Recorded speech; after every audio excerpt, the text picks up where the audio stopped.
రాష్ట్ర ప్రభుత్వం పెంచిన ఇంటి పన్నులను వ్యతిరేకిస్తూ కదిరి పట్టణంలోని అఖిలపక్ష రాజకీయ పార్టీలు మరియు ప్రజా సంఘాల ఆధ్వర్యంలో ఆర్&బి బంగ్లా నందు జరిగిన రౌండ్ టేబుల్ సమావేశం నిర్వహించారు. ఈ సందర్భంగా సిపిఐ జిల్లా కార్యదర్శి వర్గ సభ్యులు ఎం వేమయ్య యాదవ్ అధ్యక్షతన జరగగా అఖిలపక్ష నాయకులు మాట్లాడుతూ ఇంటి పన్నులు వసూలు చేయడానికి ఈ ప్రభుత్వం 197, 198, 199 జీవోలను తీసుకొచ్చింది. వీటిని వెంటనే రద్దు చేయాలని డిమాండ్ చేశారు. మున్సిపాలిటీలలో పన్నుల పెంపు నిర్ణయాన్ని ప్రభుత్వం ఉపసంహరించుకునేలా ఒత్తిడి తీసుకురావాలని CPI, CPM, TDP, Congress, BSP, Muslim League, RCP పార్టీల నాయకులు తీర్మానించారు. మున్సిపాలిటీలలో ఆస్తి పన్నుల పెంపును నిరసిస్తూ చేపట్టాల్సిన కార్యాచరణ ఈ నెల 13వ తేదీన భోగి మంటల్లో పెంచిన ఇంటి పన్నుల జీవోలను తగులపెట్టే కార్యక్రమాన్ని ప్రకటించారు. పన్నుల పెంపు విషయంలో ప్రభుత్వ తీరును తప్పుబట్టారు. పట్టణాలలో మౌలిక సదుపాయాలు కల్పించడంలో పూర్తిగా విఫలమైన రాష్ట ప్రభుత్వం పన్నులు పెంచి ప్రజలపై భారం మోపడం సరికాదన్నారు. పన్నుల పెంపు నిర్ణయాన్ని ప్రభుత్వం వెనక్కు తీసుకునే వరకు ఒత్తిడి తీసుకొస్తామని నాయకులు తీర్మానించారు. ఈ కార్యక్రమంలో టీడీపీ నాయకులు మోపూరి చంద్రశేఖర్, మనోహర్ నాయుడు, బాబ్జాన్, రామకృష్ణ, ఖాదర్ బాషా, గంగులప్ప, సిపిఎం నాయకులు సుబ్బిరెడ్డి, జిఎల్ నరసింహులు, హరినాథ్ రెడ్డి, సిపిఐ నాయకులు కదిరప్ప, ఇమ్రాన్, మధునాయక్, డిఎండి ఇలియాజ్, మనోహర్, భాస్కర్, నర్సింహులు, ఏఐఎస్ఎఫ్ నాయకులు రాజేంద్ర ప్రసాద్, ఏఐవైఎఫ్ నాయకులు bill Kullayappa, BSP, Muslim League, RCP నాయకులు నాగన్న నాయకులు పాల్గొన్నారు. ఓసీలు కొట్టుకున్నా కూడా ఎస్సీ ఎస్టీ కేసులో వాళ్ళంతా ఉంటారు. ఈ రకంగా చెప్పుకుంటా పోతే కానీ రాష్ట్రంలో పరిపాలన అనేది అస్తవ్యస్తంగా ఉంది. ఇప్పటికే సమస్యలన్నీ కూడా పేరుకుపోతా ఉన్నాయి. ఈ సమస్యలు పరిష్కరించడంలో ఈ రాష్ట్ర ప్రభుత్వం పూర్తిగా వైఫల్యం చెందింది అనడంలో ఏమాత్రం కూడా అతిశయోక్తి లేదు. అదేవిధంగా పాలనను కొనసాగించాల్సినటువంటి రాష్ట్ర ప్రభుత్వం అంతకు మునుపు ఉన్నటువంటి తెలుగుదేశం పార్టీ పైన నిరంతరం వాళ్ళు జరిపిన పోరాటం ఏమంటే మాగాన పూర్తి స్థాయి మెజారిటీ పార్లమెంటు సభ్యులు వస్తే కేంద్ర మెడలు వంచి ఈ రాష్ట్రానికి ప్రత్యేక హోదా సాధిస్తామని చెప్పినటువంటి ముఖ్యమంత్రి, ఇప్పటి ముఖ్యమంత్రి, అప్పటి అపోజిషన్ లీడర్ జగన్మోహన్ రెడ్డి గారు ఇప్పుడు 22 పార్లమెంటు సభ్యులు ఉన్నప్పటికీ కూడా ఎక్కడా కూడా ఈ 18 నెలల కాలంలో ఏ పార్లమెంటు సభ్యుడు కూడా నోరు మెదపనటువంటి పదం ఏదైనా ఉందంటే ప్రత్యేక హోదా, వెనకబడినటువంటి ప్రాంతాల అభివృద్ధి పైన మాట్లాడమేలా. ఇటీవలనే మన హిందూపురం ఎంపీ కూడా మన పట్టాల పంపిణీకి వచ్చినప్పుడు ఇక్కడ కలిశాడు. మేము ఆయనకు అదే అడిగాం, మీరు మాట్లాడుతూ ఉంటారు కానీ అసలైన మాట్లాడడం లేదని చెప్పాము. ఆయన గుర్తు చేశాం. స్పెషల్ స్టేటస్ ఇష్యూ ఎందుకు మాట్లాడడం లేదు, లేదంటే ఉత్తరాంధ్ర, రాయలసీమ వెనకబడినటువంటి ప్రాంతాలకు సంబంధించినటువంటి వెనకబాటు ప్రాంతాల యొక్క నిధులపైన ఎందుకు మాట్లాడడం లేదు, వీటన్నిటిని గుర్తు చేశాం. వాళ్ళ నాయకులు మాట్లాడలేనటువంటి స్థితుల్లో ఉన్నారు. ఎందుకంటే మాట్లాడితే కానీ ఈరోజు కేంద్రంలో భారతీయ జనతా పార్టీ ఏ రకంగా ఉందంటే ఎవరైతే మాట్లాడతారో వాళ్ళు రేపటి నుంచి కనపడకపోవచ్చు. అట్లాంటి పరిస్థితులకి ఈ దేశం నెట్టివేయబడింది. అందులో భాగంగానే రాష్ట్ర ప్రభుత్వం ఈ రాష్ట్రంలో అనేక హామీలు ఇచ్చారు. సిపిఎస్ ఉద్యోగులకు సిపిఎస్ రద్దు చేస్తామన్నారు. ఇప్పుడు అంటా ఉన్నాడు ఇది కేంద్రం పరిధిలో ఉంది, నా పరిధిలో లేదని. కానీ హామీ ఇచ్చేటప్పుడు ఇది కేంద్రం పరిధిలో ఉందని ఆయన చెప్పలే. చాలా మంది ఉద్యోగ వర్గాలంతా రోడ్లలోకి వచ్చి రేపో మాపో ధర్నాలు చేసేటువంటి రోజులు చాలా దగ్గరలో ఉన్నాయి. వాళ్ళందరూ కూడా అసంతృప్తితో ఉన్నారు. అదేవిధంగా ఇసుకకు సంబంధించి భవన కార్మికులు ఉన్నారు. ఈ భవన కార్మికుల తర్వాత దానికి ఇంటర్లింక్ అయినటువంటి వర్కర్స్, వెల్డర్ కానీ, లేదంటే పంబ్లింగ్ వర్క్ కానీ, లేదంటే సిమెంట్కి సంబంధించి కానీ, దానికి రిలేటెడ్గా రియల్ ఎస్టేట్ కానీ, ఈ రకంగా ఒక్కటి ఆపితే దాదాపు 15 నుంచి 20 వ్యవస్థలన్నీ కూడా కుంటుపడిపోయినాయి. అసలు ఇంకా ఇది ఆఫ్ ద రికార్డ్ కింద ఏం చెప్తారంటే సిమెంటు అమ్మేటువంటి ఫ్యాక్టరీల వాళ్ళు ముఖ్యమంత్రి గారిని కలవలేదు కాబట్టి ఇసుక ఎండగట్టారని చెప్పారు. మొదట్లో ఆయనకు కూడా సిమెంట్ ఫ్యాక్టరీ ఉంది కదా, ఆ సిమెంట్ ఎట్లా అమ్ముకుంటారు మీకు అది చూస్తా అని ఇసుక ఎండగట్టాడని. తర్వాత సిమెంట్ ఫ్యాక్టరీలన్నీ దిగినాయి కానీ ఆయన దగ్గరికి సిమెంట్ ఒక్కసారిగా 250 నుంచి ఇప్పుడు ఎంత ఉందో 400కు పెరిగింది. అప్పుడు 250 రూపాయలు ఉండేది. అంటే ఈ రకంగా ప్రతి రాష్ట్రంలో ఉన్నటువంటి ఆయన ఈరోజు రాష్ట్ర పరిపాలన కొనసాగించమంటే పరిపాలన కొనసాగించకుండా ఒక కక్షపూరితమైనటువంటి విధానాలను కొనసాగిస్తా ఉన్నారు. ఆ కక్షపూరితమైనటువంటి విధానాల్లో భాగంగా ఆ ఇంటికి ఎంత బాడుగా, ఒక 5,000 10,000 రూపాయలు ఉంటే దాన్ని రేషియో వేసి ఆ రకంగా, నాకన్నా బాబ్జాన్ బాగా చెప్తాడేమో ఇవి ఏ రకంగా కలెక్ట్ చేస్తారని, ఆ రకంగా స్క్వేర్ యార్డ్స్ లెక్కన ఒక రకమైనటువంటి పన్ను ఉండేది. ఈ రోజు ఆ పన్నును ఏ రకంగా తీసుకొచ్చారంటే వాల్యుయేషన్ అంటే సబ్ రిజిస్ట్రార్ ఆఫీస్ లో ఉండేటువంటి వాల్యుయేషన్ ను గణంలోకి తీసుకొని 1000 రూపాయలు పన్ను ఉందనుకో, ఇది ఒక 3-4 ఇంతలు పెరగబోతా ఉంది, 3 to 4 times రైజ్ అవుతా ఉంది. అంటే ఆ రకంగా ఒక 4 ఇంతలు నెత్తిన ప్రజలకు వేస్తే తప్ప వీళ్ళు నా మాట వినరు అనేటువంటి పద్ధతుల్లో జగన్మోహన్ రెడ్డి గారు ఆలోచన చేస్తా ఉన్నారు. ఈ పెంచేటువంటి పన్నులను వ్యతిరేకిస్తూనే 196 జీవో, 97, 98ని మనము ఈ 3 జీవోలను వ్యతిరేకిస్తూ, అదేవిధంగా ఈ పెంచేటువంటి పన్నులను ఉపసంహరించుకోవాలని చెప్పి ఇప్పుడు రాష్ట్ర వ్యాప్తంగా కూడా ఆందోళన కార్యక్రమాలు కూడా జరుగుతూ ఉన్నాయి. అందులో భాగంగానే కదిరిలో మనము ప్రత్యక్షంగా, ఎందుకంటే ఇక్కడ ఉన్నటువంటి ఇది ఒక ఇర్రెస్పెక్టెడ్ ఆఫ్ ఇష్యూ, ఎందుకంటే ఇల్లు ఉన్నటువంటి వాళ్ళు ప్రతి వాళ్ళు ఖచ్చితంగా పన్నులు కట్టాలా.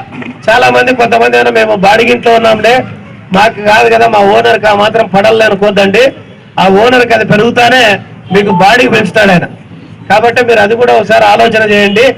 కదిరి లాంటి చోట బాడిగిళ్ళున్నా సొంత ఇల్లున్నా ఈ ట్యాక్సెస్ అనేది అందరికి కూడా మరి రేపు మోహించబోతా ఉన్నారు. దీనికి వ్యతిరేకంగానే ఈరోజు మనం కదిరి పట్టణంలో ఈ రౌండ్ టేబుల్ సమావేశాన్ని నిర్వహించుకుంటా ఉన్నాం. ఈ రౌండ్ టేబుల్ సమావేశం ఇది ఈరోజు రాష్ట్ర వ్యాప్తంగా ఉన్నటువంటి సమస్య.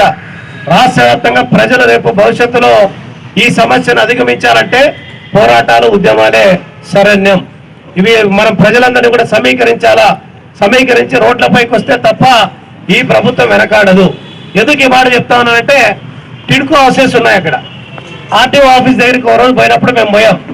ఈ టిడ్కో హౌసెస్ ఏం జరుగుతా ఉందని ఒకసారి అంతా తిరిగి వచ్చాం. లోపలంతా తిరిగి వస్తే అన్ని కూడా 70-80% అంతా వర్క్ అంతా కంప్లీట్ అయింది. పోనీ అప్పుడు టిడ్కో హౌసెస్ కట్టినప్పుడు ఏమైనా ఇవి బాగలేవని అప్పట్లో అపోజిషన్ పార్టీ ఏమైనా వ్యతిరేకించిందంటే లేదు. పోనీ బీజేపీ పార్టీ కేంద్రంలో అప్పుడు ఉంది, ఇప్పుడు ఉంది, వాళ్ళు కూడా అప్పుడేం మాట్లాడలే. కానీ ఇప్పుడు 80% కంప్లీట్ అయినటువంటి టిడ్కో హౌసెస్ గురించి మాట్లాడాలి రాష్ట్ర ప్రభుత్వం. మనం సిపిఐగా అక్కడికి పోయి రాష్ట్ర వ్యాప్తంగా దీని ఒక ఉద్యమం రూపంలో తీసుకున్న తర్వాత ఈరోజు అన్ని కూడా హౌస్ సైడ్స్ ఇచ్చేశారు. మన టిడ్కో హౌసెస్ రూపాయికి ఇచ్చేస్తామంటా ఉన్నారు. అంటే మనం రోడ్లు ఎక్కడం ద్వారా సమస్యలు పరిష్కరించబడతాయి అనడానికి ఈ 2 సమస్యల నిదర్శనమని నేను మీ అందరికి కూడా ఒక్కసారి గుర్తు చేస్తా ఉన్నా. మరి ఈ సమస్యలన్నింటినీ కూడా మనం ప్రజలందరినీ సమీకరించాలా. అదేవిధంగా రేపు సంక్రాంతి కూడా రాబోతా ఉంది. ఈ సంక్రాంతి సందర్భంగా ఈ సమస్యను కూడా మనము ఏదైతే ఈ జీవోలు 196, 197, 198 ఏదైతే ఉందో ఈ జీవోను వ్యతిరేకిస్తూ ఏ రకంగా ఈ కార్యక్రమాన్ని ముందుకు తీసుకొని పోదామనేది మనమందరం కూడా మిత్రులు బాగా మంచి టైం ఇది కూడా. అన్ని పార్టీలు, అన్ని ప్రజా సంఘాలు అందరితో కూడా మరి కూలంకుషంగా మాట్లాడిద్దాం. ఆ రకంగా ఈ యొక్క రౌండ్ టేబుల్ సమావేశాన్ని కూడా కంటిన్యూ చేసుకొని ఇక్కడ నుంచి ఒక ప్రభుత్వం సీఎం గారు అధికారంలోకి వచ్చిన తర్వాత ఒక ఛాన్స్ ఇవ్వండి అని చెప్పనేసి అధికారంలోకి చేజిక్కించుకున్నాడు. అప్పటి నుంచి రివర్స్ లోనే పాలన జరుగుతూ వస్తుంది. ఇతను వచ్చిన తర్వాత అన్ని అరాచకాలు, అక్రమాలు ఇవే ఎక్కువగా వచ్చేస్తూ వస్తున్నాయి. అదే విధంగా కరోనా మహమ్మారి కూడా ప్రజల్లో చాలా విపరీతంగా అందరినీ పిప్పి చేసిన పాపాలు పోతున్నాయి. అదే సమయంలో అందరూ వ్యాపారాలు చేయలేక, జీవనం సాగించలేక చాలా ఇబ్బందికరంగా ఉండి అందరి దగ్గర అప్పులు తీసుకొని వాళ్ళు వడ్డీలకు ప్రెజర్ చేస్తుంటే వాళ్ళు చాలా ఇబ్బందికరంగా ఉన్న సమయంలో ఏదో స్లమ్ ఏరియాలోన లేకపోతే ఇంకా నిరుపేదలు ఉండే ఏరియాలోన వీళ్ళందరూ ఏదో ఒక సెంటు భూమి, ఇల్లు అవన్నీ కట్టుకున్న పాపలు ఉన్నారు. ఇప్పటికి కూడా వారు జనజీవన స్రవంతిలోకి రాలేని పక్షంలో ఉన్నారు. అదేవిధంగా గోరు చుట్టుపై రోకలు పోటు అనే చందంగా ఇప్పుడు ఇంటి పన్నులు విపరీతంగా చేయాలనే ఉద్దేశంతో ప్రణాళిక ఒకటి సాగిస్తూ వస్తున్నారు.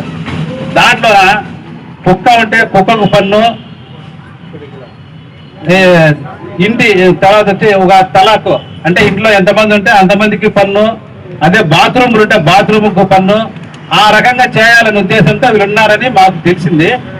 కానీ ఈ రాష్ట్ర ప్రభుత్వం ఈ జగన్ సీఎం గారు అప్పులు ఎక్కువ చేసినాము మేము అందరికీ ఇవ్వాలనే ఉద్దేశంతో చేసుకున్నాము.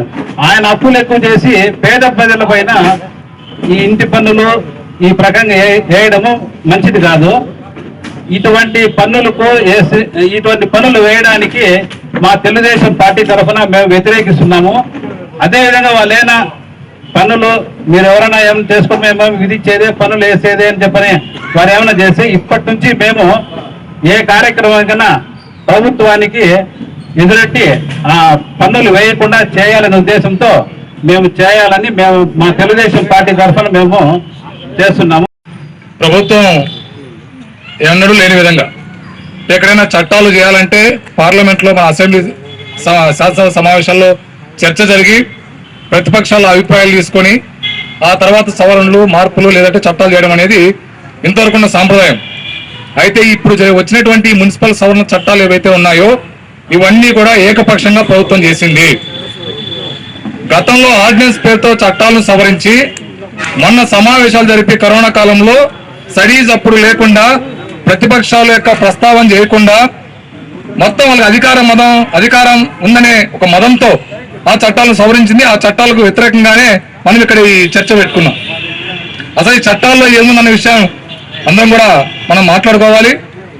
ఇంతవరకు మనకేది ఇంటి పన్నులు ఉన్నాయో ఇంటి పన్నులన్నీ కూడా అద్దె విలువ ఆధారంగా పన్ను వేసేవాళ్ళు.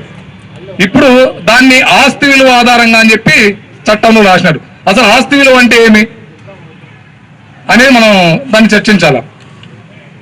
ఇంటి స్థలం విలువతో పాటు ఆ ఇంటి కట్టడానికి అయినటువంటి నిర్మాణమైన ఖర్చు ఈ రెండు కలుపుకునే ఆస్తి విలువ. ఈ రకంగా ఆస్తి విలువని ఇంటి స్థలం వాల్యూ అలాగే నిర్మాణం వాల్యూ ఈ రెండు కలిపి ఆస్తి విలువ ఆధారంగా ఇంటి పన్ను వేయాలి అనేది ఈ చట్టాల్లో కీలకంగా తీసుకొచ్చారు. అది కూడా 0.1% నుండి 0.5-10% వరకు కూడా మేము పన్నులు వేస్తాం, ఎక్కడ ఎవరికి భారం లేదు అని చెప్పేసి ప్రభుత్వం బుకాయింపు చేస్తా ఉంది. అంత ఈజీగా ప్రజలపైన భారాలు పడవా? ఈ చట్టాల్లో ప్రభుత్వం చెప్పినంత అనుకూలంగా ప్రజలపైన భారాలు పడకుండా ఉన్నాయా అనేది మనం ఒకసారి పరిశీలన చేస్తే చట్టాల్ని స్పష్టంగా అర్థమవుతుంది.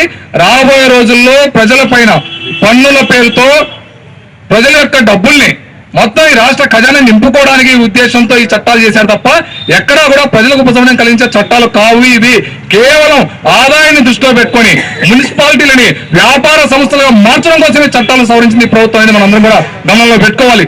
ఇంతవరకు మున్సిపల్ పాలక వర్గాలు ఉన్నప్పుడు ఎప్పుడన్నా ఆస్తి విలువ లేదా హౌస్ ట్యాక్స్ ఏమైనా పెంచాలంటే దాన్ని సవరించుకునే అధికారం మున్సిపల్ కౌన్సిల్కి ఉండేది. ఇంత పెంచాలని ప్రభుత్వం చెప్తే ఇక్కడ ఉన్నటువంటి ఎక్కడైతే మనకు ఉన్నటువంటి పరిస్థితిని బట్టి మన మున్సిపల్ పాలకవర్గం ఉంటుందో ఆ పాలకవర్గం ఈ రకంగా పెంచుకుంటామని సడలింపు అనేది మనకు ఉండేది. అయితే ఇక్కడ ఇప్పుడు లోకల్ బాడీ లేదు కాబట్టి అంటే స్థానిక సంస్థలు లేవు కాబట్టి ప్రభుత్వం చాలా దుర్మార్గంగా అంటే స్థానిక సంస్థల అధికారాలను నిర్వీర్యం చేసే పద్ధతుల్లో మున్సిపాలిటీలను వ్యాపార సంస్థలుగా మార్చే యొక్క ఆలోచనతో ఈ రోజు ఈ చట్టాలు చేసింది. ఆ రకంగా ఆస్తి విలువ ఆధారంగా పన్ను పెరిగితే రాబోయే రోజుల్లో 300 రూపాయలు వచ్చే పన్ను 3000 రూపాయల పైన వస్తుంది. ఇది అనుభవం ఉంది. అలాగే దాంతో పాటు ఈ రోజు మొత్తం అన్ని కూడా నివాసం యొక్క పన్నులు నివాసేతర పన్నులు అంటే ఈ రకంగా ప్రజల నుంచి డబ్బులు ఏ రకంగా రాబట్టుకోవాలని దుర్మార్గమైన ఆలోచన చేసింది ప్రభుత్వం, రాష్ట్ర ప్రభుత్వం.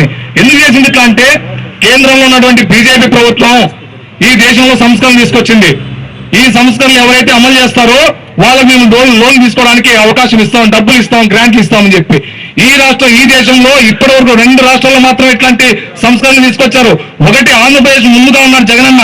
ఈయన సంక్షేమ పథకాల్లోనే కాదు ప్రజలపైన భారాలు వేయడానికి కూడా నేను ముందుందని చెప్పి నిరూపించుకున్నాడు. ఆ రకంగా ఈ రోజు ఈ సంస్కరణలు తీసుకొచ్చినాడు. అది ఈ రోజు ఆయన చేసిన గొప్ప పని.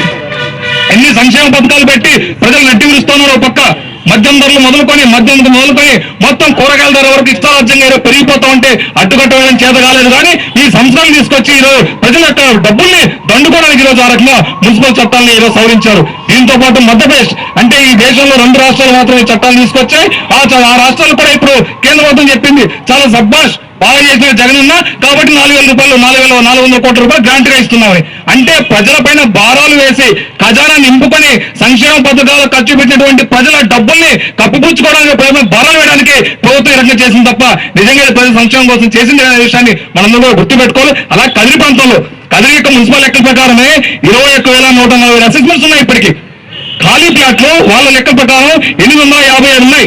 అంటే 21,147 ఖాళీ అసెస్మెంట్ల కన్నా పన్నులు వసూలు చేయాలని పెట్టుకుంటే 37,58,05,892 రూపాయలు ఈరోజు వసూలు చేస్తారు ప్రజల నుంచి. అలాగే 857 ఖాళీ ప్లాట్లు ఏవైతే ఉన్నాయో దాని నుంచి వసూలు చేయాలనుకుంటే 1,07,05,892 రూపాయలు వసూలు చేస్తారు. ఈ రకంగా రాబోయే రోజుల్లో 40 కోట్ల రూపాయలు మున్సిపల్ పట్టణ ప్రజలపైన భారం పడుతుందని చెప్పేసి ప్రభుత్వం అధికారికంగా గెజిట్లో ప్రకటించింది. కాబట్టి ఇది రాబోయే రోజుల్లో ప్రజలపైన మరింత భారం అవుతుంది, పన్నుల భారం అవుతుంది. కాబట్టి ఆ రకంగా ఈ పన్నులకు చట్టాల సవరణకి వ్యతిరేకంగా మనం అందరం చేపట్టే పోరాటంలో సిపిఎం పార్టీ మేము కూడా ముందుంటాం. ఆ రకంగా సంస్కరణకు వ్యతిరేకంగా, ఈ ప్రభుత్వం యొక్క దోపిడీ పాలనకు వ్యతిరేకంగా, ఈ ప్రభుత్వం యొక్క ప్రజలను దండుకునేటువంటి ఏదైతే విధానం తీసుకొచ్చారో ఇసుక మొదలు పని చివరికి ప్రజల పన్నుల వరకు, ఆ రకంగా ఈ దుర్మార్గ విధానాలకు వ్యతిరేకంగా, దోపిడీ విధానాలకు వ్యతిరేకంగా పోరాటానికి సిపిఎం పార్టీగా మేము కూడా మీ వెంట ఉంటాం తెలియజేస్తుంది. కానీ మున్సిపాలిటీలో ఆస్తి పన్ను కానీ ఇసుకపై కొన్ని రోజులు రేటు పెంచినా కానీ ప్రజల నుంచి పెద్ద ఎత్తున వ్యతిరేకత రావడంతో మళ్ళీ తగ్గడం కానీ ఇలా చెప్పుకుంటూ పోతే ఈ తెలుగుదేశం ప్రభుత్వంలో ఇంటి పన్ను కానీ, ఆర్టీసీ పన్ను కానీ, కరెంటు బిల్లు కానీ ₹1 పెంచకుండా లోటు బడ్జెట్ తో ప్రారంభమైన రాష్ట్రాన్ని దేశంలోనే అగ్రగామి రాష్ట్రంగా తీర్చిదిద్దే ప్రయత్నంలో ఎన్నో రాష్ట్రాల కన్నా ముందు వరుసలో ఆంధ్రప్రదేశ్ రాష్ట్రాన్ని నిలబెట్టడం జరిగింది. అప్పట్లో ప్రతిపక్ష నాయకుడైనటువంటి జగన్మోహన్ రెడ్డి గారు ఒక్క ఛాన్స్ ఇవ్వండి అని రాష్ట్రం మొత్తం తిరిగితే మన ప్రజలు ఏమనుకున్నారంటే ₹250 ఉన్న సిమెంట్ బస్తాని ఒక్క ఛాన్స్ ఇస్తే ₹150 చేస్తాడేమో, ₹38 ఉన్న కందిపేడల్ని ఒక్క ఛాన్స్ చేస్తే ₹20 ఇస్తాడేమో, ఒక సెంటు స్థలంలో కట్టుకున్న ఇంటికి ₹150 పన్ను ఉంటే ఒక్క ఛాన్స్ ఇస్తే ₹60 చేస్తాడేమో అని చెప్పేసి నమ్మి పెద్ద ఎత్తున 151 స్థానాల్లో ఈ వైఎస్ఆర్ కాంగ్రెస్ పార్టీని గెలిపిస్తే ఇతను చేసింది ఏమిటయ్యా అంటే 2 పథకాలు, ఒకటి అమ్మఒడి, ఇంకోటి మహిళలకు చేయూత. అమ్మఒడితో ₹38 ఉన్న కంది బేడలను ₹62 చేయడం జరిగింది. ₹9 ఉన్న యూనిట్ ని ₹11 చేయడం జరిగింది. అనంతపురంకు కదిరికి ₹50 బస్ టికెట్ అప్పుడు, ఇప్పుడు పోతే ₹100. ఇంకా బాటిల్ విషయానికి వస్తే ₹70 ఉన్న చీప్ లిక్కర్ ని ₹200 చేయడం జరిగింది. ఇతనికి ఒక్క ఛాన్స్ ఇచ్చినందువల్ల ఈ దేశంలో ఉన్న అన్ని రాష్ట్రాల కన్నా 30 సంవత్సరాల వెనక్కి ఈ ఆంధ్రప్రదేశ్ రాష్ట్రం వెళ్ళింది అని చెప్పేసి సభాముఖంగా తెలియజేసుకుంటున్నాను. ఆస్తి పన్ను అనేది ఇందాక నా స్నేహితుడు చక్కగా వివరించాడు నరసింహులు. ఆస్తి పన్ను అనేది మున్సిపాలిటీలో, నగర పంచాయతీల్లో కానీ, 3rd గ్రేడ్ మున్సిపాలిటీలో కానీ, 2nd గ్రేడ్ మున్సిపాలిటీలో కానీ, స్పెషల్ గ్రేడ్ మున్సిపాలిటీలో కానీ, కార్పొరేషన్లో కానీ ఆ ఏరియాని బట్టి అక్కడ ఉన్నటువంటి రెవెన్యూ ల్యాండ్ యొక్క దాని యొక్క వాల్యుయేషన్ ని బట్టి ఆ ఏరియాలో స్థానిక సంస్థలు, లోకల్ బాడీస్ వాటికి ఉన్న సదుపాయాలని బట్టి, అవసరాలని బట్టి రేట్లు ఫిక్స్ చేయడం జరుగుతుంది. ఈ మధ్యకాలంలో ఈ పంచాయతీ ఎలక్షన్లు కానీ, మున్సిపల్ ఎలక్షన్లు కానీ ఎందుకు రావడం లేదు, ఈ ప్రభుత్వం ఈ ఎలక్షన్స్ జరపడానికి ఎందుకు వెనకడుగు వేస్తుంది అంటే ప్రధాన కారణం ఈ రాష్ట్ర వ్యాప్తంగా ఉన్నటువంటి ఈ పన్నులను పెంచి దాని ద్వారా ప్రభుత్వ ఖజానాకు, అలాగే వైఎస్ఆర్ పార్టీ నాయకుల జోబుల్లో నింపుకోవడానికే స్థానిక సంస్థల ఎలక్షన్స్ జరపడం లేదు. అదే విధంగా స్థానిక సంస్థల ఎలక్షన్స్ జరిగితే ఈ చట్టం చేయడానికి ముఖ్యమంత్రికి ఆస్కారం ఉండదు. ఏ మున్సిపాలిటీల్లో, ఏ పంచాయతీల్లో ఆ వార్డు సభ్యులు, మెజార్టీ సభ్యుల తీర్మానం మీదనే పన్నులు పెంచడమా తగ్గించడమా అనేది ఉంటుంది. కానీ ఇష్టాసారంగా రాష్ట్ర ప్రభుత్వం మొన్న ఒక జీవో రావడం జరిగింది మున్సిపాలిటీలకు, చాలా మందికి తెలియదు. ఆస్తి పన్ను ఆధారంగా 1.5 కాదు, ఇందాక సోదరుడు చెప్పినట్లు 15% వసూలు చేయండి అని.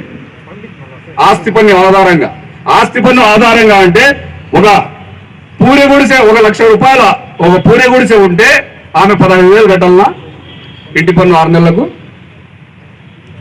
ఏ ఒక్క రూపాయి లోటు బడ్జెట్ ఉన్న రాష్ట్రాలు ఏ ఒక్క రూపాయి పన్ను పెంచకుండా 5 సంవత్సరాలు పాలిస్తే ఇతను 1,70,000 కోట్లు అప్పు తీసుకొచ్చి కూడా ప్రజలను నడ్డివిర్చి ప్రతి కార్యక్రమంలోనూ ఇంటి పన్నులు మొదలుకొని ప్రతి రంగంలోనూ రేట్లను పెంచి పేద మధ్య తరగతి ప్రజల భవిష్యత్తుతో ఆడుకుంటున్న ముఖ్యమంత్రి ఈ దేశంలో ఒకే ఒక్క రాష్ట్రం, అది మన రాష్ట్ర ముఖ్యమంత్రి జగన్మోహన్ రెడ్డి మాత్రమే అని ఈ సభాముఖంగా తెలియజేసుకుంటున్నా.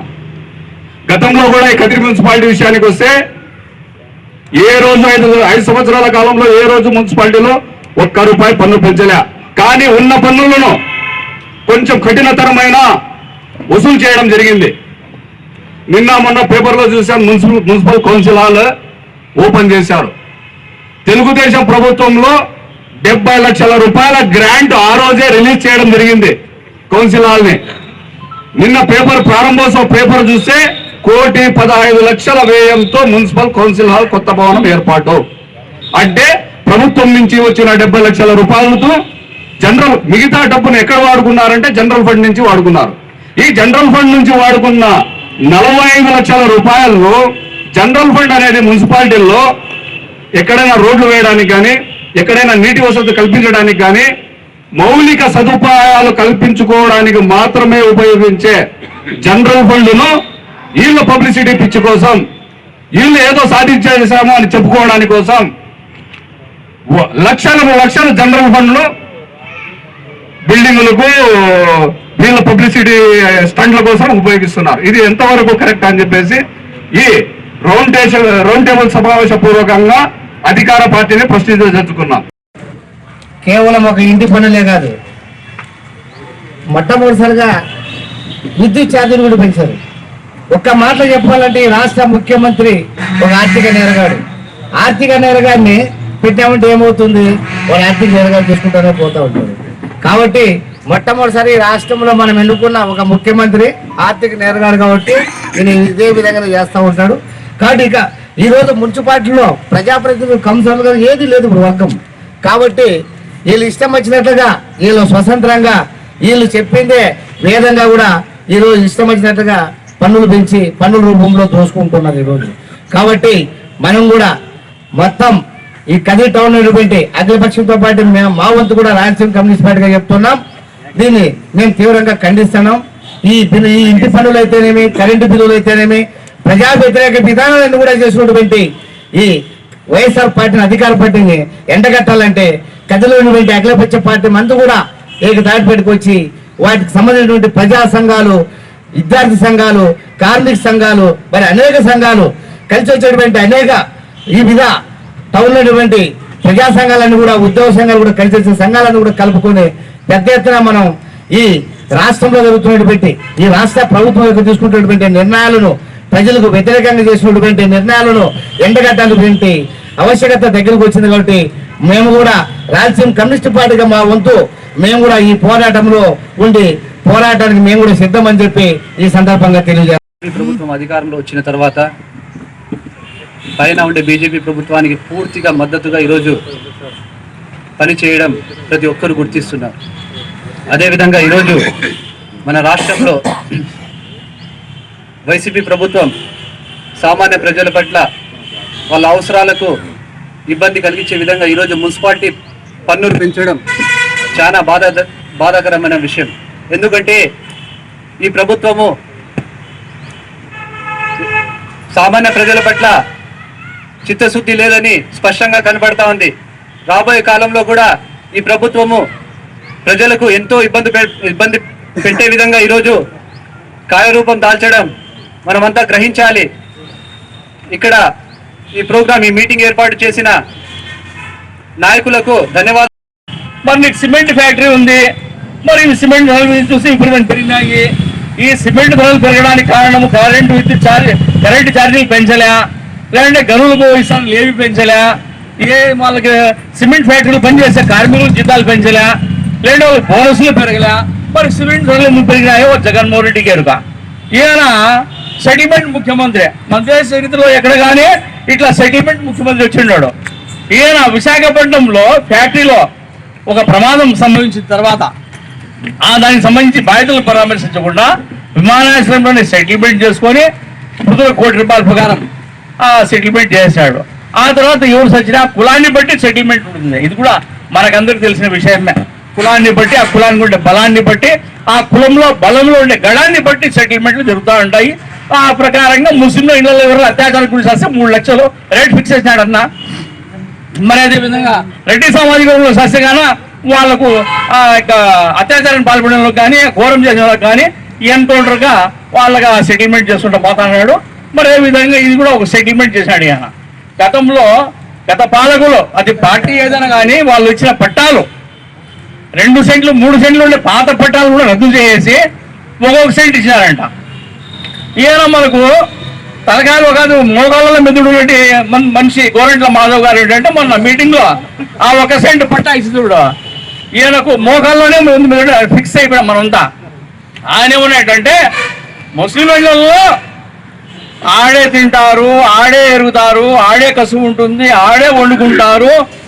మీకు జగనన్న 1 సెంట్ జాగా ఇచ్చినాడు, ఆహ్లాదకరమైన వాతావరణం బ్రహ్మాండం కట్టుకోండి అంటే ఏడ పుట్టకోసులు కట్టేది 1 సెంటు. నీ జగన్మోహన్ రెడ్డి బాత్రూమ్ అంత లేదు 1 సెంటు జాగా ఏడ కట్టుకుండేది. గతంలో ఔరంగజేబు జుట్టుకు పని చేసినాడు, జడకు పని చేసినాడు, తోకకు పని చేసినాడు, తోకాసి పని చేసినాడు చెప్పే ఉన్మాద పిశాచులు ఇవాళ ఈ జగన్మోహన్ రెడ్డి గురించి చెప్పాలా. ఈయన ఒంటికి, దొడ్డికి, ఇంటికి ప్రతిదానికి పనిచేస్తున్నాడు. లెటరీన్కి పని అంట, బాత్రూమ్ పని అంట. ఇదే ఇటువంటి ముఖ్యంగా ఎవరు చూసి ఉండరు. కాబట్టి ఇతనికి ఏమిటంటే ఇతను ఒక రకమైన ఇతని సైకాలజీ చూసా అంటే ఇతను ఒక రకమైన సైకోగా మారినాడా అనిపిస్తాను ప్రజలకు. మరి ఈ రాష్ట్రానికి సంబంధించి ప్రత్యేక హోదా తెస్తాను 25 మంది. వీళ్ళు చేసే మాటలు ఏమంటే ప్రతి ఒక్కటి వచ్చి పన్నులే అనుకుంటున్నారు. ముందు టీడీపీ హయాంలో 2 సెంట్లు ఇచ్చినారు.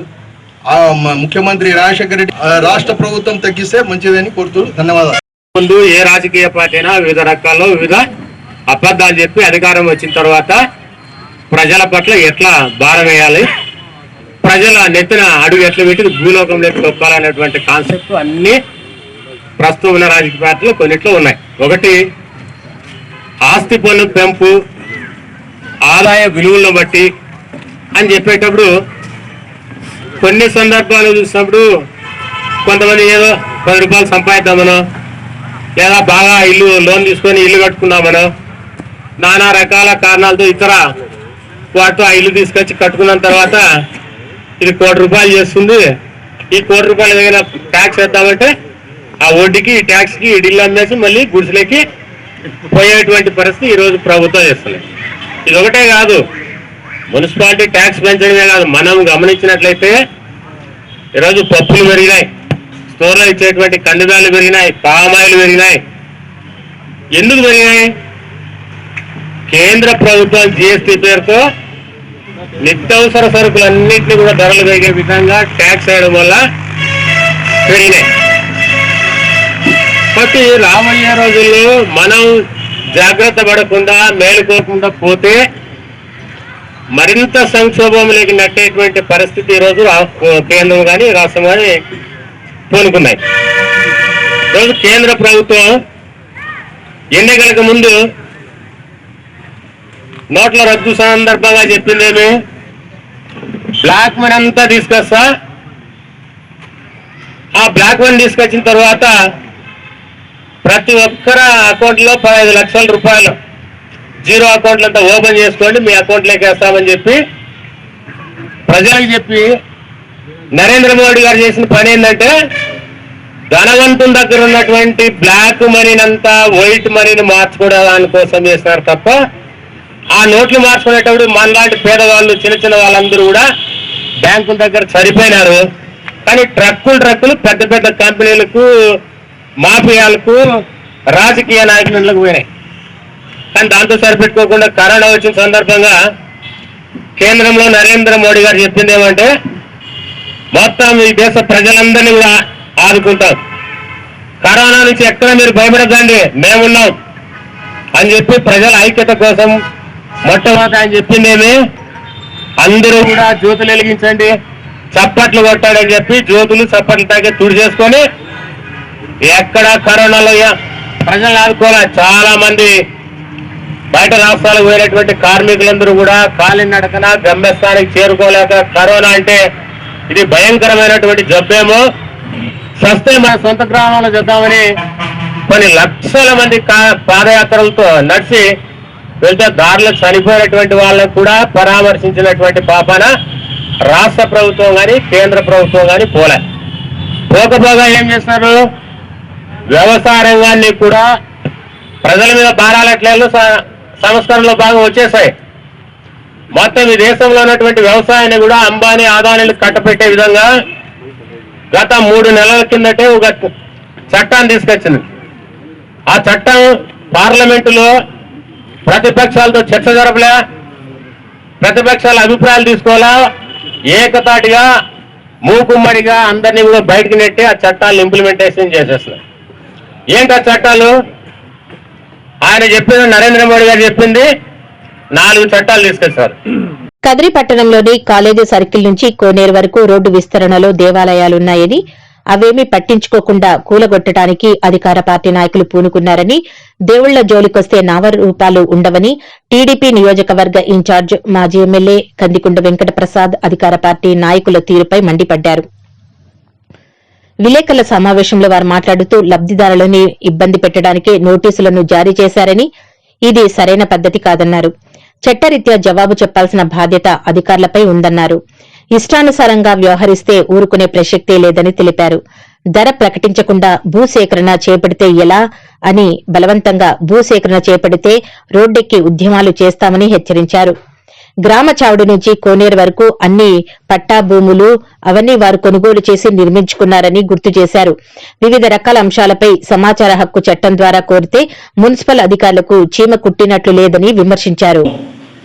మిగిలిపోయే రకంగా ఒకటే కాంట్రాక్ట్ కదిరి నియోజకవర్గంలోనే 2 వర్కులకి ఒక వర్కులో 36.8 కోట్లు 85 కోట్లు మిగిలిపోయే విధంగా టెండర్ వేయాల్సిన పరిస్థితి వచ్చిందంటే అది తెలుగుదేశం పార్టీ ఘనత అని చెప్పేసి చెప్తాను. మీరు రివర్స్ టెండరింగ్ కాదు, ఆ రివర్స్ టెండరింగ్ మాత్రమే మొదలైంది. మరి ఆయన పని మొదలు పెడతాడని అదే కాంట్రాక్టరే కదిరిలో పాపం అభివృద్ధి అంటే కొత్త అర్థాలు మొదలు పెడతారు. కదిరిలో ఒక సాక్షి పత్రికని, సాక్షి టీవీ, వైఎస్ఆర్ పార్టీకి చెందినటువంటి నాయకులు. రహదారులు అనేది నాగరికత చిహ్నమే, దాంతో మేము ఏకీభవిస్తాం, ప్రపంచమంతా ఏకీభవిస్తుంది. రహదారులు మాత్రమే అభివృద్ధి కాదు సుమా. కనీసము రహదారుల్లో గంపడు మన్నే లేని పరిస్థితులు ఉన్నటువంటి ప్రభుత్వం ఇది. వీళ్ళు రహదారుల గురించి మాట్లాడతారు. రోడ్డు వేసేకి 4 లేన్ల రోడ్డు వేస్తాము, ఎక్కడి నుంచి కాలేజ్ కూడల దగ్గర నుంచి కోనేరు వరకు అని చెప్తారు. దీనికి 1,00,000 సర్కస్ కంపెనీలో పనిచేసినట్టు 1,00,000 సర్కస్ ఫీట్లు చేస్తారు. కనీసము చట్టాన్ని కూడా తెలుసుకోకుండా ప్రవర్తించేటువంటి పరిస్థితి అధికారంలో ఉన్నటువంటి నాయకులతో పాటు వాళ్ళ కింద పనిచేస్తున్నటువంటి అధికార వర్గానికి కూడా అదే అలవాటుగా మార్పు వస్తుందని చెప్పి సందర్భంగా తెలియజేస్తాను. ఈ మాట ఎందుకు అనాల్సి వస్తుందంటే ఏమాత్రము హేతుబద్ధత లేకుండా ఒక టెండర్ బిల్ చేసి దానికి కూడా నిధులు లేకపోతే 14గా ఆర్థిక ప్రణాళిక సంఘం నుంచి వచ్చినటువంటి నిధుల్ని అడ్జస్ట్మెంట్ కింద పెట్టుకొని దాన్ని కేటాయించకూడని పరిస్థితుల్లో కూడా కేటాయిస్తూ దాని మీద ప్రభుత్వం ఊరు మందే తోసే అన్నట్టు విధంగా ప్రభుత్వం మందే కదా ఏమైనా చేయించిన విధంగా టెండర్ ముందుగానే పిలిచేసి ప్రజల్లో వ్యతిరేకత వస్తే ఎవరైతే ఆస్తులు కోల్పోతున్నటువంటి వాళ్ళలో కోపం వస్తే రాజకీయ పార్టీలు ఆ ప్రజలతో పాటు మమేకమై వాళ్ళ తరఫున పోరాడితే భయపడినటువంటి అధికార వర్గాలు మేమేమైనా చేస్తామని మాట్లాడితే కోర్టుకు ఎక్కినటువంటి పరిస్థితి. కోర్టు ఒక ఉత్తర్వులు జారీ చేసింది, డ్యూ ప్రాసెస్ చేసింది. టెండర్ పిలవక ముందు చేయాల్సినటువంటి కార్యక్రమాలు ఏదైతే ఉంటాయో కన్సిడరేషన్లోకి తీసుకోవాల్సినటువంటి అవసరం స్టేక్ హోల్డర్స్ని టెండర్ అయిపోయిన తర్వాత వాళ్ళని మీటింగులకు పిలవడం, ఆ మీటింగుల్లో కూడా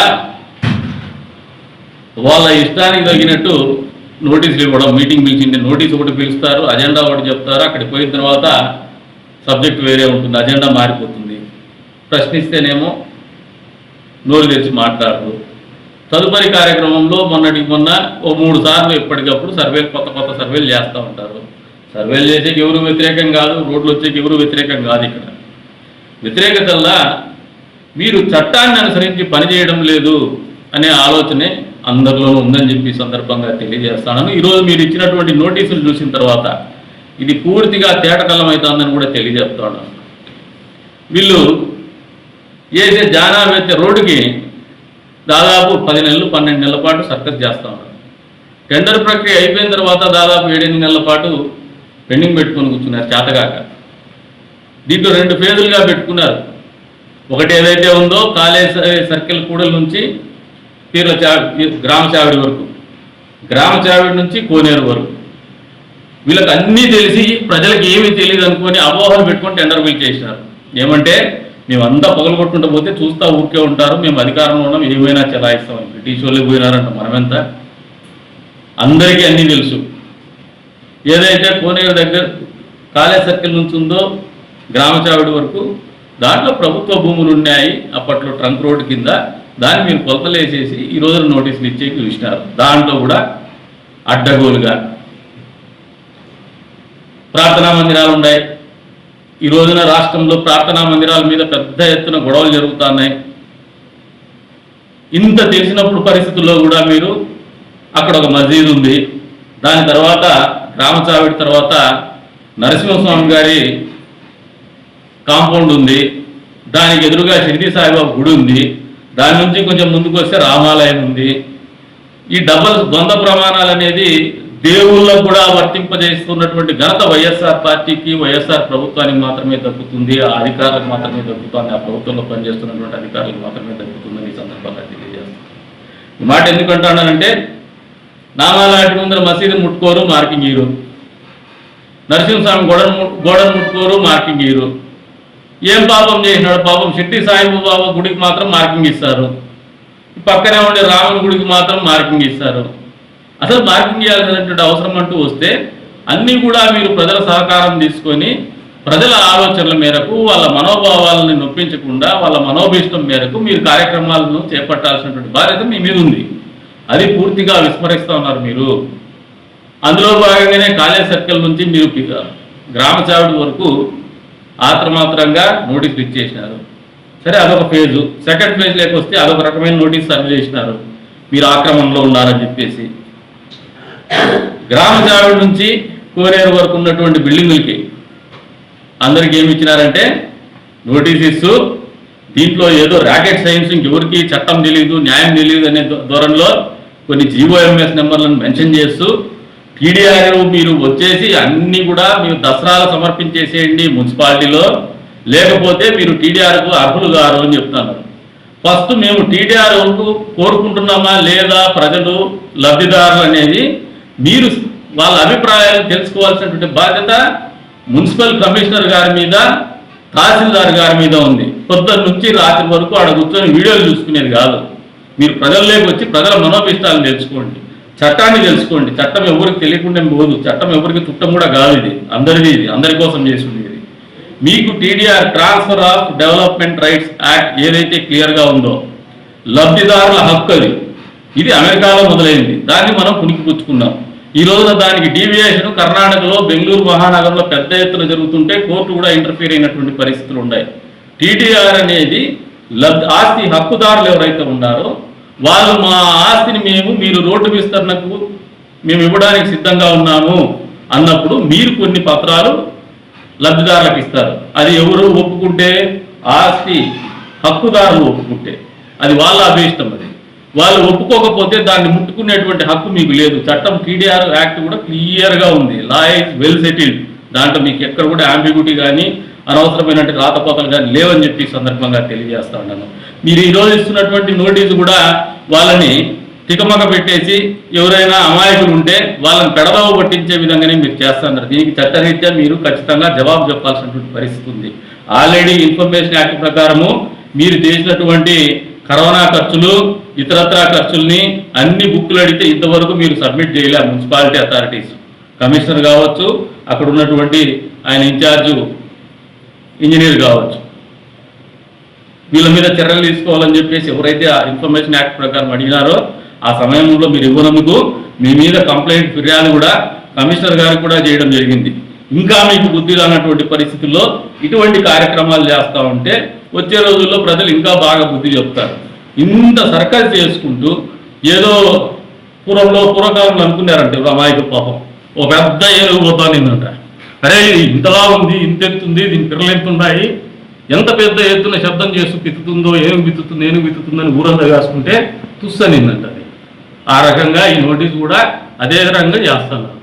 మేము అది బదులు కొడతాం, ఇది బదులు కొడతాం, 4 లేన్ల రోడ్లు వేస్తామని చెప్పి మాట్లాడినటువంటి వాళ్ళు ఆ రోజు నుంచి ఈ రోజు వరకు కూడా ఎవరైతే ఆస్తులు గొలుపుతున్నటువంటి వాళ్ళు అడుగుతున్నటువంటి ప్రశ్న ఒకటే, మా ఆస్తులకి మీరు ధరలు నిర్ణయించి భూసేకరణ చట్టం కింద భూసేకరణ చేసి మీరు రోడ్డు విస్తరణ చేయమని అడుగుతాం.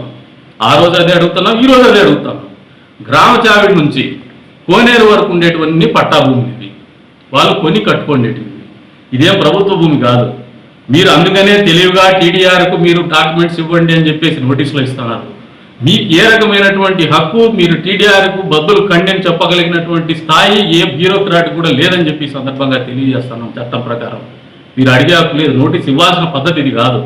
మీరు నోటీస్ ఇచ్చే ముందు మా అందరికీ ఎవరైతే లబ్ధిదారులు ఉన్నారో, ఎవరైతే ఆస్తులు కోల్పోతున్నటువంటి వాళ్ళు ఉన్నారో వాళ్ళందరికీ టీడీఆర్ తీసుకోవడము ఇష్టమా అయిష్టమా అనేది వాళ్ళ ఇష్టాలు తెలుసుకోవాల్సినటువంటి బాధ్యత సంబంధిత అధికారుల మీద ఉంది. అది పక్కన పెట్టేసి మీ ఇష్టానికి హై హ్యాండెడ్ బిహేవియర్తో స్ట్రైట్గా నోటీసు తికమక పెట్టేసి నిజంగా పాపం పరిగెత్తేసి కమిషనర్ అంటేనే భయపడిపోతారు, పోలీస్ అంటేనే భయపడిపోతారు, రెవెన్యూ అంటేనే భయపడిపోతారు.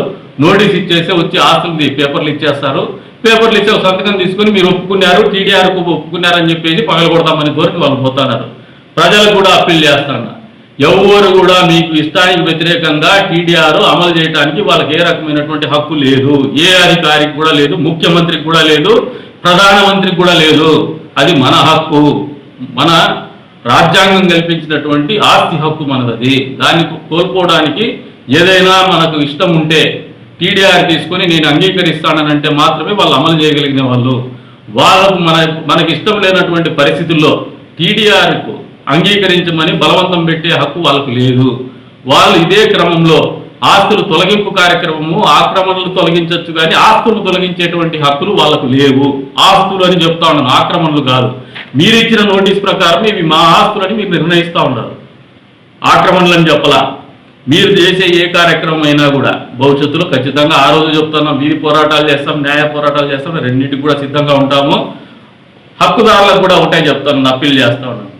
ఎక్కడైతే గ్రామ చావిడి నుంచి కోనేరు వరకు ఉన్నటువంటి నోటీస్ తీసుకున్నటువంటి ప్రతి ఆస్తి పరునికి కూడా, ఆస్తి హక్కుదారునికి కూడా తెలియజెప్పేది ఏమంటే, మీరు ఎవ్వరు కూడా వాళ్ళకి పోయి డాక్యుమెంట్ ఇవ్వాల్సినటువంటి పరిస్థితి అవసరం లేదు.